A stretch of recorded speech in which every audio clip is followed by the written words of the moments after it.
Nagsimula ng dumagsa sa mga bus terminal ang mga magsisiuwian sa kanilang probinsya para sa pagsalubong sa bagong taon, gaya na lang sa Araneta Center Bus Terminal. Makibalita tayo kay Cesar Apolinario. Tulad noong Kapaskuhan, dagsana ang mga pasahero sa Araneta Center Bus Station ilang araw bago magbagong taon. Karamihan sa mga dumarating, mga pamilyang naisalubungin ng bagong taon sa kanilang mga probinsya. Umaga pa lang, walang patid ang pagdating ng mga pasahero, kaya naman ang mga bus halos wala ring tigil sa mga biyahe. Mula 1,200 hanggang 1,800 pesos ang pamasahe sa aircon bus. Kahapon pa kami rito. Hindi ka nakakuha kahapon? Hindi. Puro fully book na kasi sir eh. Ayon sa pamunuan ng bus station, posibleng mas dumami pa ang mga pasahерong darating sa mga susunod na araw. Karamihan daw sa kanila, biyahe papuntang Visayas. Sa gitna ng patuloy na pagdating ng mga pasahero, hinigpitan ng seguridad sa bus station.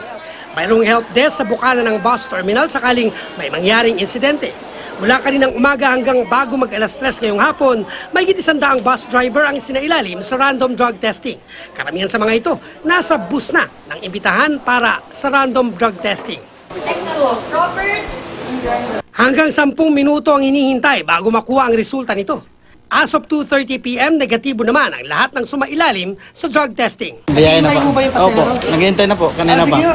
Sa Tagbilaran City, Bohol, siksikan na rin ang mga biyahe sa kanilang bayan para sa pagdiriwang ng bagong taon. Maaga pa lang, buhos na ang mga pasaherong nag-aabang ng masasakyang bus. Pero mabagal ang dating ng mga bus, kaya naman kanya-kanyang diskarte ang mga pasahero para makasakay. Ang iba, okay lang kahit tayuan na. Tiniyak naman ng mga kumpanya ng bus na may mga kaukulang permit at dokumento ang lahat ng mga bibiyaheng bus. Cesar Apolinario, GMA News.